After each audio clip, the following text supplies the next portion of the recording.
آج کے بیان کا عنوان ہے ٹائم مینجمنٹ۔ اپنی زندگی میں وقت کو کیسے مینیج کرے۔ ہماری زندگی کا وقت محدود ہے، قیمتی ہے۔ اللہ رب العزت نے قرآن مجید میں زمانے کی قسم کھائی ہے۔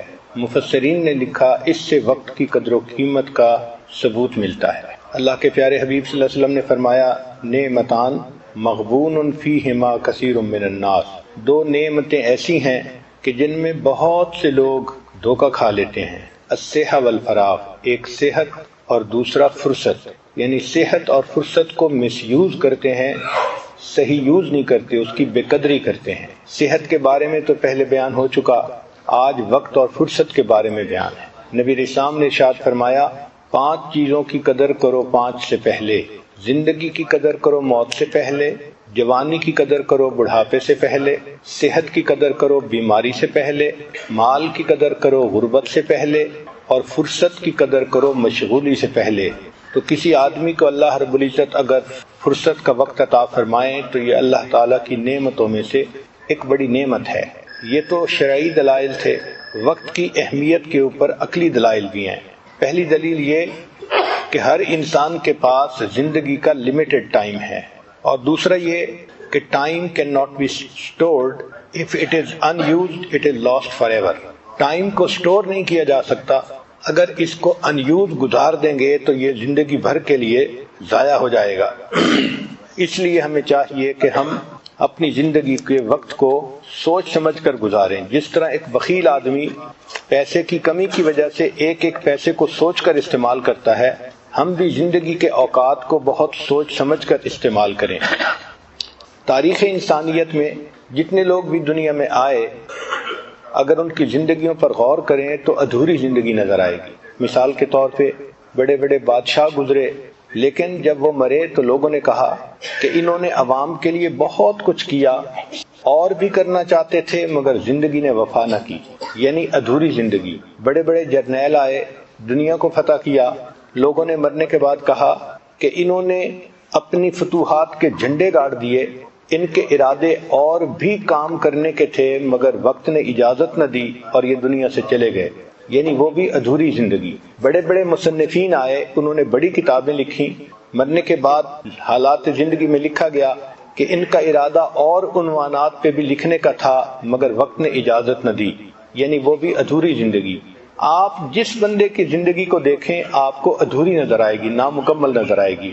تاریخ انسانیت میں ایک زندگی ایسی ہے جو 100% کامیاب اور 100% مکمل زندگی، اور وہ ہے ہمارے آقا اور سردار حضرت محمد مصطفیٰ احمد مجتبیٰ صلی اللہ علیہ وسلم کی۔ چنانچہ آپ صلی اللہ علیہ وسلم نے حجۃ الوداع کے موقع پہ رات کے اندھیرے میں نہیں، دن کی روشنی میں، جنگل کے ویرانے میں نہیں، 1,25,000 لوگوں کے مجمع میں پوچھا، اے لوگو، میں جس مقصد کو دنیا میں لے کر آیا تھا کیا میں نے اس مقصد کو پورا کر دیا؟ اور لوگوں نے جواب دیا کہ اللہ کے حبیب ادیت الامانہ، آپ نے امانت کو پہنچا دیا۔ اور نبی علیہ السلام نے انگلی اٹھا کر کہا، اے اللہ آپ اس بات کے اوپر گواہ رہیے گا۔ گویا نبی علیہ السلام کی وہ زندگی ہے کہ جو کامل زندگی، یہ نہیں کہ آبجیکٹو اچیو نہیں ہوا، جس مقصد کے لیے آئے تھے اللہ نے اس مقصد کو پورا کروا دیا اور پورا کرنے کی توفیق عطا فرما دی۔ تو تاریخ انسانیت میں کامل اور مکمل زندگی نبی علیہ السلام کی ہے۔ آئیے ہم بھی اسی زندگی سے روشنی حاصل کریں کہ ہمیں اپنی زندگی کس طرح سے گزارنی چاہیے۔ اللہ کے حبیب صلی اللہ علیہ وسلم وقت کی بہت قدر فرماتے تھے، چنانچہ آپ صلی اللہ علیہ وسلم نے اپنے ٹائم کو تقسیم کیا ہوا تھا، ڈیلی بیسس پر اور ویکلی بیسس پر۔ ڈیلی بیسس پر 5 نمازوں میں تقسیم کیا تھا، جو کام کرنا ہوتا تھا ایک نماز سے دوسری نماز کے درمیان کیا جاتا تھا، اور ویکلی بیسس پر اس طرح کہ آپ صلی اللہ علیہ وسلم منڈے ٹیوزڈے کا روزہ رکھا کرتے تھے، اور ویڈنسڈے کا دن مدینہ کی عورتوں کے لیے آپ صلی اللہ علیہ وسلم خطبہ فرماتے تھے، بیان فرماتے تھے۔ امہات المومنین کو پڑھانے کے لیے جو خاتون آتی تھیں وہ منڈے کے دن آیا کرتی تھیں۔ تو گویا پورے ویک کی ایک تقسیم تھی جس پر زندگی گزر رہی تھی۔ پھر اللہ کے حبیب صلی اللہ علیہ وسلم اپنے کام میں ایک شیڈول بنا لیتے تھے، دن کا الگ، رات کا الگ۔ آپ صلی اللہ علیہ وسلم کی رات کو دیکھیں تو آپ صلی اللہ علیہ وسلم کی رات 3 حصوں میں تقسیم ہوتی تھی۔ ایک حصہ فیملی ٹائم ہوتا تھا، دوسرا حصہ سونے کے لیے تھا اور تیسرا حصہ اللہ کی عبادت کے لیے، تہجد کے لیے تھا۔ آپ صلی اللہ علیہ وسلم فجر کے بعد صحابہ کے ساتھ مجلس فرمایا کرتے تھے اور ان کے ساتھ بیٹھ کر حالات پر گفتگو فرماتے تھے۔ پھر آپ صلی اللہ علیہ وسلم دوپہر کو جب کھانا کھاتے تھے تو اس کے بعد تھوڑی دیر کے لیے قیلولہ فرماتے تھے۔ یہ قیلولہ بھی انسانی زندگی کے کاموں کے تکمیل میں بہت فائدہ مند ہے۔ آپ صلی اللہ علیہ وسلم نے دن کے وقت کو 3 حصوں میں تقسیم کیا تھا۔ ایک میں آپ صحابہ کی اسپرچول ڈیولپمنٹ، ان کو دین سکھاتے تھے، ان کو روحانی طور پہ ترقی دیتے تھے۔ دوسرا گھر والوں کے ساتھ بھی کچھ وقت گزرتا تھا فیملی افیئرز میں، اور تیسرا آنے والے جو لوگ ہوتے تھے ان کے ساتھ وقت گزرتا تھا، ان کو دین سکھانا، سوشل افیئرز میں وقت گزرتا تھا۔ چنانچہ آپ صلی اللہ علیہ وسلم کی زندگی میں نماز مرکز تھی اور باقی ایکٹیویٹیز نماز کے ارد گرد ہوتی تھیں۔ آپ صلی اللہ علیہ وسلم جس طرح دن کے اور ہفتے کے ایونٹس کو پلان فرماتے تھے، اس طرح سالانہ ایونٹس کو بھی پلان فرماتے تھے۔ چنانچہ حج کے موقع پہ آپ صلی اللہ علیہ وسلم نے حضرت ابوبکر صدیق لانو کو امیر بنا کر بھیجا اور دوسرے سال آپ صلی اللہ علیہ وسلم خود تشریف لے گئے۔ کئی صحابہ کو دین سکھانے کے لیے اللہ کے حبیب صلی اللہ علیہ وسلم نے بھیجا، جیسے معاذ ابن جبل لانو کو یمن کی طرف معلم بنا کر بھیجا۔ آپ صلی اللہ علیہ وسلم صحابہ کو وعظ و نصیحت بھی فرماتے تھے، وعظم بلیغا، بہت پر اثر وعظ فرماتے تھے، مگر عجیب شان ہے کہ یہ وقت کے حساب سے بہت مختصر وعظ ہوتے تھے۔ ان کی ڈیوریشن 10 منٹ کے آگے پیچھے ہوتی تھی اور بعض اوقات تو 3 سے 5 منٹ کا خطبہ ہوتا تھا۔ ایک مرتبہ اللہ کے حبیب صلی اللہ علیہ وسلم نے جہاد کا خطبہ دیا، اس کے کل الفاظ جو گنے تو وہ 130 الفاظ تھے۔ آپ غور کیجئے کتنے بامانی الفاظ ہوں گے کہ 130 الفاظ میں پورا خطبہ مکمل ہو گیا۔ آج ہم بیان شروع کرتے ہیں تو 130 الفاظ میں تو تمہید ہی پوری نہیں ہوتی، ہم اپنے ٹاپک پہ ہی نہیں پہنچتے۔ اللہ کے حبیب صلی اللہ علیہ وسلم نے وقت کی اتنی قدر کی کہ ایک ایک لفظ جو آپ کی زبان فیض ترجمان سے نکلتا تھا وہ پر اثر اور بامانی ہوا کرتا تھا۔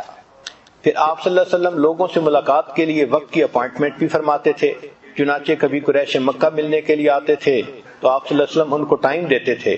چنانچہ عبداللہ ابن ام مکتوم لانو کا واقعہ یہی ہے کہ اللہ کے حبیب صلی اللہ علیہ وسلم گفتگو میں مصروف تھے اور اس وقت پر کوئی اور بندہ آ گیا سوال پوچھنے والا، آپ نے ان کو انتظار کے لیے کہہ دیا۔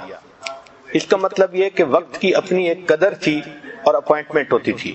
نبی علیہ الصلوۃ والسلام زیادہ وقت کو دن کے شروع میں کیا کرتے تھے۔ چنانچہ نبی علیہ السلام نے دعا مانگی، اللہم بارک لامتی فی بکورہا، اے اللہ میری امت کے لیے دن کے ابتدائی حصے میں برکت ڈال دیجئے۔ چنانچہ عام زندگی کی دستور یہی ہونا چاہیے کہ انسان رات کو آرام کرے اور فجر کے بعد اپنا کام کرے۔ ایک مرتبہ سیدہ فاطمہ الزہرا اللہ عنہا فجر کے بعد آرام کر رہی تھی تو اللہ کے حبیب صلی اللہ علیہ وسلم نے فرمایا کہ فاطمہ فجر کے بعد تم جاگا کرو، اللہ تعالیٰ اس وقت رزق تقسیم فرماتے ہیں۔ چنانچہ آپ صلی اللہ علیہ وسلم کی نبوت کی زندگی 23 سال تھی۔ اس 23 سال کی زندگی میں اللہ کے حبیب صلی اللہ علیہ وسلم نے دین اسلام کا انقلاب برپا کر دکھایا۔ تاریخ انسانیت میں اتنے تھوڑے وقت میں اور اتنے تھوڑے وسائل کے ساتھ اتنا بڑا انقلاب پیدا کر دینا، یہ ہمارے اللہ کے حبیب صلی اللہ علیہ وسلم ہی کی شان تھی۔ کوئی اور ایسا ملک نہیں، قوم نہیں جس میں اتنے تھوڑے وسائل سے اتنے تھوڑے وقت میں اتنا بڑا انقلاب آ گیا ہو۔ چنانچہ یہ وہ کامیاب زندگی تھی کہ جس سے ہمیں روشنی لینی چاہیے اور اپنی زندگی کو گزارنا چاہیے۔ ہمارے اکابرین نے نبی علیہ الصلوۃ والسلام کی مبارک زندگی سے وقت کی قدر کو پہچانا۔ چنانچہ ہم اپنے اسلاف کی زندگی کو دیکھتے ہیں تو یوں لگتا ہے کہ وہ ایک ایک لمحے کی قدر کرتے تھے۔ فرماتے تھے جو دم غافل سو دم کافر، جو لمحہ غفلت میں گزر گیا گویا وہ لمحہ کفر کی حالت میں گزر گیا۔ وہ جانتے تھے کہ ہمارا یہ جسم ادھار کا مال ہے اور ادھار کے مال سے کم وقت میں زیادہ کام نکالا جاتا ہے۔ امام شافعی رحمۃ اللہ فرماتے تھے مجھے صوفیاء کی 2 باتوں سے بہت فائدہ ہوا۔ پہلی بات کہ وقت ایک تلوار ہے، اگر تم اسے نہیں کاٹو گے تو وہ تمہیں کاٹ کے رکھ دے گی، اور دوسری بات کہ اے دوست تو اپنے نفس کو پالنے میں لگا ہوا ہے اور تمہارا نفس تمہیں جہنم میں دھکا دینے میں لگا ہوا ہے۔ ایک بزرگ فرماتے تھے کہ میں نے ایک برف بیچنے والے سے زندگی کی اہمیت کو پہچانا۔ کسی نے پوچھا کیسے؟ فرمایا میں بازار سے گزر رہا تھا ایک بندہ برف بیچنے والا تھا، مگر اس وقت کوئی خریدار نہیں تھا اور برف پگھلتی جا رہی تھی، تو وہ مالک پریشان تھا کہ میری برف پگھلتی جا رہی ہے، خریدنے والا کوئی نہیں۔ تو اس پریشانی میں وہ آواز لگا رہا تھا، لوگوں رحم کرو اس شخص پر جس کا سرمایہ پگھل رہا ہے، لوگوں رحم کرو اس شخص پر جس کا سرمایہ پگھل رہا ہے۔ تو وہ فرمانے لگے کہ مجھے زندگی کی قدر و قیمت کا احساس ہو گیا کہ ہماری زندگی بھی تو برف کی مانند ہر وقت پگھل رہی ہے، ہو رہی ہے عمر مثل برف کم، رفتہ رفتہ چپ کے دم بدم۔ تو ہمیں بھی اپنی زندگی کے ایک ایک لمحے کی قدر کرنی چاہیے۔ عجیب وقت ہے کہ وقت قیمتی ہے مگر اس کو ضائع کرنے میں کوئی قیمت نہیں لگتی۔ انسان جب فوت ہو جائے گا تو پھر ایک مرتبہ سبحان اللہ کہنے کے ثواب کو ترسے گا۔ آج ہم زندگی میں ہزاروں مرتبہ سبحان اللہ کہہ سکتے ہیں۔ حضرت خواجہ محمد معصوم رحمۃ اللہ علیہ فرماتے تھے، یہ وقت کار ہے، طالب علم کمرہ امتحان میں ہے۔ جس طرح طالب علم کمرہ امتحان میں چلا جائے تو وہ وہاں وقت کو ضائع نہیں کرتا، ایک منٹ بھی ضائع نہیں کرتا، اس کو پتہ ہے کہ میرا وقت بہت قیمتی ہے۔ یہ دنیا کمرہ امتحان ہے اور ہم طالب علم کی مانند ہیں، ہمیں اپنے اس وقت کی قدر کرنی چاہیے۔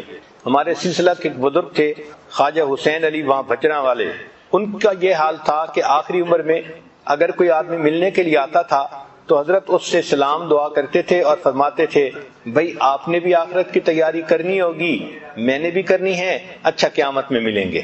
ہر آنے والے کو یہی کہتے تھے، بھائی آپ نے بھی تیاری کرنی ہوگی، میں نے بھی تیاری کرنی ہے، اچھا ہم آخرت میں ملیں گے۔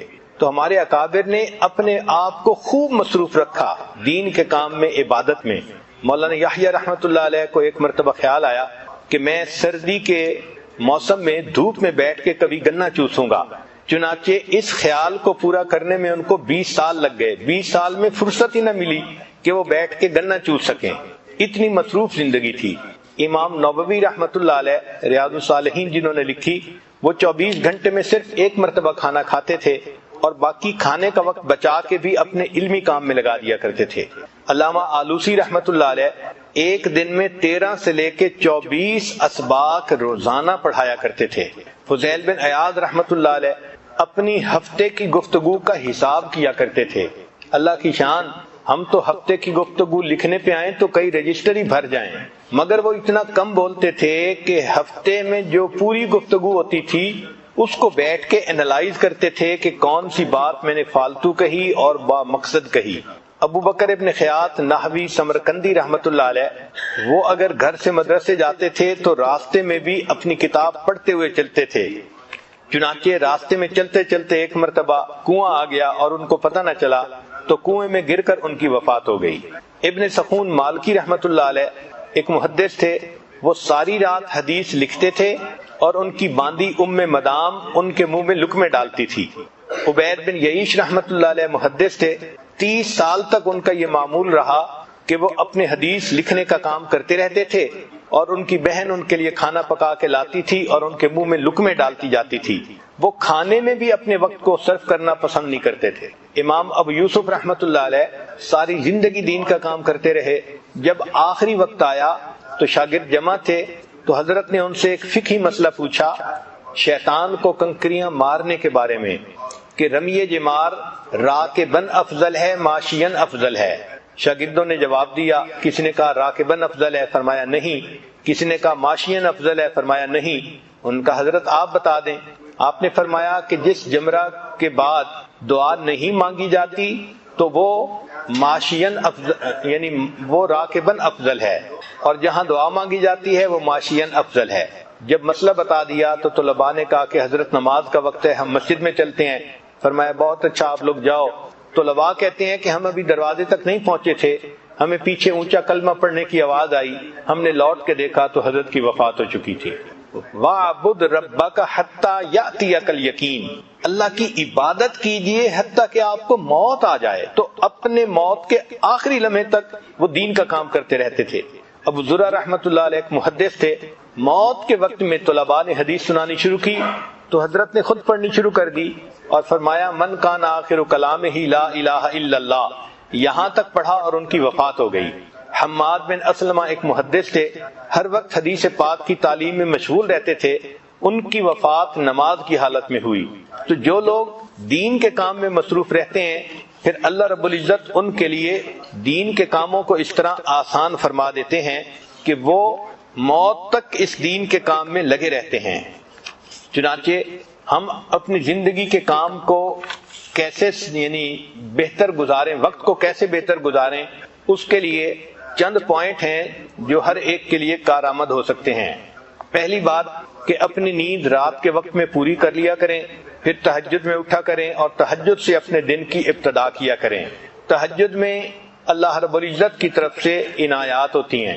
حدیث پاک میں آتا ہے کہ رات کے آخری پہر میں ایک فرشتہ اعلان کرتا ہے، هل من سائل فأعطی له، ہے کوئی سوال کرنے والا کہ جس کو عطا کیا جائے، ہے کوئی مغفرت کا چاہنے والا کہ جس کی مغفرت کی جائے۔ تو جب اللہ رب العزت کی طرف سے اعلان ہو رہا ہے ہمیں چاہیے کہ ہم اس وقت جھولیاں پھیلایا کریں اور اللہ سے مانگا کریں۔ اس وقت مزدور کو مزدوری ملتی ہے، سائل کو اللہ کی طرف سے اس وقت نعمتیں ملتی ہیں، تو ہم اس وقت کو زندگی کا سب سے قیمتی وقت سمجھیں۔ چنانچہ ہمارے دن کی ابتدا تہجد سے ہونی چاہیے، اس وقت کو کبھی مس نہ کریں۔ کوشش یہی ہو کہ ہر رات میں تہجد کی توفیق نصیب ہو جائے، جتنے بھی تھکے ہوئے ہوں تہجد میں اللہ کے سامنے جھولیاں پھیلا کر بیٹھیں تاکہ ہمیں اللہ کی طرف سے روزینہ نصیب ہو جائے۔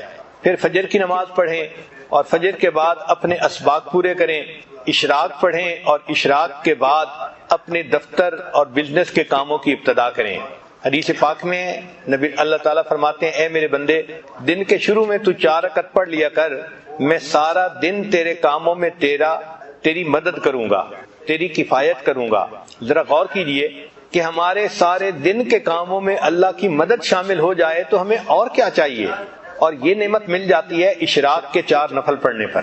اور اشراق کی نماز ہوتی ہے جب سورج طلوع ہوتا ہے، تقریباً 20 منٹ کے بعد انسان 4 رکعت پڑھ سکتا ہے۔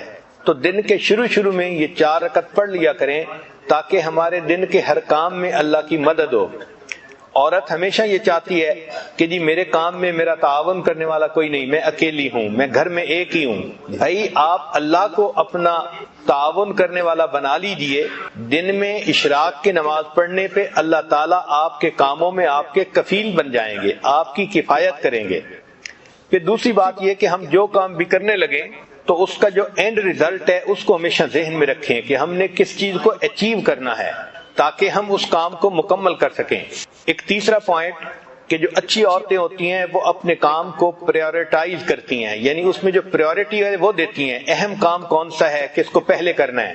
اگر ہم اہم کام کو پہلے کرنے کی بجائے بس اپنی ترتیب سے ہی ہر کام کرتے رہیں گے تو ہم کم وقت کم کام کر پائیں گے۔ چنانچہ ایک ٹیچر تھی، اس نے اپنے شاگردوں کو پریورٹی کے اوپر ایک اچھی مثال سے بات سمجھائی۔ اس نے ایک بالٹی لی اور اس بالٹی کے اندر اس نے اینٹیں رکھ دی اور بالٹی بھر دی۔ پھر اس نے طلباء سے پوچھا کہ بتائیں اس بالٹی میں کوئی اور چیز آ سکتی ہے؟ ان کا نہیں، یہ تو ساری بالٹی اینٹوں سے بھر گئی۔ اب اس نے چھوٹے چھوٹے کنکر لیے اور جو اینٹوں کے درمیان جگہ تھی اس میں کنکر ڈال دیے۔ اس نے کہا دیکھو آپ تو کہہ رہے تھے کہ جگہ نہیں، اس میں تو اتنی جگہ تھی کہ کنکر بھی آ گئے، اب بتاؤ کوئی جگہ ہے؟ ان کا نہیں، اس میں تو اب کوئی بھی جگہ باقی نہیں۔ اس نے مٹی اور ریت اٹھائی اور ان کنکر کے درمیان جو چھوٹی چھوٹی جگہ تھی اس میں ریت ہی بھر دی اور کہا کہ دیکھو آپ تو کہتے تھے کہ کوئی جگہ نہیں، اس میں اتنی ساری ریت بھی آ گئی اسی بالٹی میں۔ پھر اس نے پوچھا بتاؤ اس میں اور جگہ ہے؟ تو طلباء نے کہا کہ نہیں، اب تو کوئی جگہ نہیں بچی۔ اس نے پانی کا جگ لیا اور اس بالٹی کے اندر ڈالا، چنانچہ اس پورا جگ اس پانی یعنی پورا پانی کا جگ بالٹی کے اندر آ گیا۔ اس نے کہا دیکھو ابھی اس میں اتنی جگہ باقی تھی۔ پھر اس نے کہا کہ اچھا بتاؤ کہ آپ نے کیا سیکھا؟ انہوں نے کہا کہ ہم نے یہ سیکھا کہ آپ اس میں جگہ بناتی ہی چلی گئیں۔ اس نے کہا نہیں، اس میں نے تمہیں یہ بات سکھانی تھی کہ پریورٹی اصل چیز ہوتی ہے۔ اگر میں اس بالٹی کو پانی سے پہلے بھر دیتی تو اس میں نہ اینٹیں آ سکتی تھی، نہ ریت آ سکتی تھی، نہ کنکر آ سکتے تھے۔ میں نے پہلے اینٹیں ڈالی، پھر اس کے بعد کنکر ڈالے، پھر اس کے بعد ریت ڈالی، پھر پانی ڈالا، تو یہ ساری چیزیں آ گئیں۔ تو ہمارے وقت کی بھی یہی مثال ہے کہ اگر ہم پریورٹی کے بغیر کام کرنے لگیں گے تو کام نہیں کر سکیں گے، اور اگر پریورٹائز کر لیں گے تو دیکھیں ایک کام کے اندر دوسرے کا وقت نکل آئے گا، دوسرے کے اندر تیسرے کا، اور ہم کئی سارے کاموں کو ایک وقت میں کر سکیں گے۔ آج ہماری زندگی کا ایک بڑا مسئلہ ہے کہ ہم وقتی کاموں کے پیچھے لگ کے اصلی کاموں کو بھول جاتے ہیں. اصلی کاموں کو کہتے ہیں امپورٹنٹ ورک اور وقتی کاموں کو کہتے ہیں ارجنٹ ورک. جس عورت کو دیکھو ارجنٹ ورک میں لگی ہوتی ہے امپورٹنٹ کام کو بھول جاتی ہے. چنانچہ ہماری توجہ ساری کی ساری ارجنٹ کاموں پہ ہوتی ہے، اس لیے کہ وہ نظر آتے ہیں، اور جو امپورٹنٹ کام ہوتے ہیں وہ کئی دفعہ فوری نظر نہیں آتے. مثلا اپنے مقصد کو سامنے رکھنا یہ امپورٹنٹ کام ہے، اور وقتی ضرورت کے پورا کرنا یہ ارجنٹ کام ہے. وقتی کاموں میں سے کال اٹینڈ کرنا یا سیل لگی ہوئی ہے وہاں سے کچھ شاپنگ کرنا یہ وقتی کام ہے، اور جو امپورٹنٹ کام ہے وہ ہے بچوں کی تربیت کرنا، خامن کو خوش رکھنا، گھر کے کاموں کو پورا کرنا، اپنے نفس کا تزکیہ کرنا. یہ امپورٹنٹ کام ہے. اب ہوتا کیا ہے کہ ارجنٹ کاموں میں لگ کے عورتوں کو نماز کی بھی فرصت نہیں ملتی، گویا امپورٹنٹ کاموں کو بھول جاتی ہیں. سکسیسفل پرسن وہ ہوتا ہے جو امپورٹنٹ کاموں کو یاد رکھتا ہے اور ان کو بھولتا نہیں. چنانچہ 3 لفظ یاد رکھیے، 3 سٹیپ ہیں کامیاب زندگی کے: اپنے کاموں کو پرائورٹائز کرنا، دوسرا ان کو آرگنائز کرنا، اور تیسرا زندگی میں ایک ڈسپلن پیدا کرنا. اگر کام کرتے کرتے آپ تھک جائیں تو کوشش کریں کہ درمیان میں دوپہر کے وقت 10-15 منٹ کا ایک نیپ لے لیں، اس سے انسان فریش ہو جاتا ہے. بہت ساری عورتیں ای میل کے کاموں میں بہت وقت ضائع کر لیتی ہیں. ای میل مینجمنٹ، اس کا نام ہے 4D مینجمنٹ، یعنی ای میل کے کام کو اچھی طرح کرنے کے لیے آپ 4D مینجمنٹ ٹیکنیک استعمال کریں. یہ 4D مینجمنٹ ٹیکنیک کیا ہے؟ سب سے پہلا پوائنٹ، ڈیلیٹ دی ربش. بہت ساری ای میل ربش آتی ہیں، آپ ان کو ڈیلیٹ کر دیں، یہ پہلا پوائنٹ. اور دوسرا، ڈو دی ارجنٹ، جو ارجنٹ ای میل ہے اس کا فوری جواب دے دیں. اور تیسرا، کچھ ایسی ای میل ہوتی ہیں جس کا جواب دوسرے بھی دے سکتے ہیں، تو ڈیلیگیٹ ادرز، ان کا جواب دوسروں کے ذمہ لگا دیں.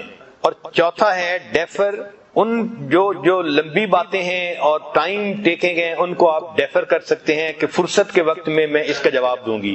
تو delete, rubbish, do the urgent, delegate to others اور ڈیفر دی ٹائم ٹیکنگ. اگر یہ 4 اصول یاد رکھیں گی تو جتنا ای میل کا وقت ہے آپ کا وہ بہت ایفیکٹو گزر جائے گا.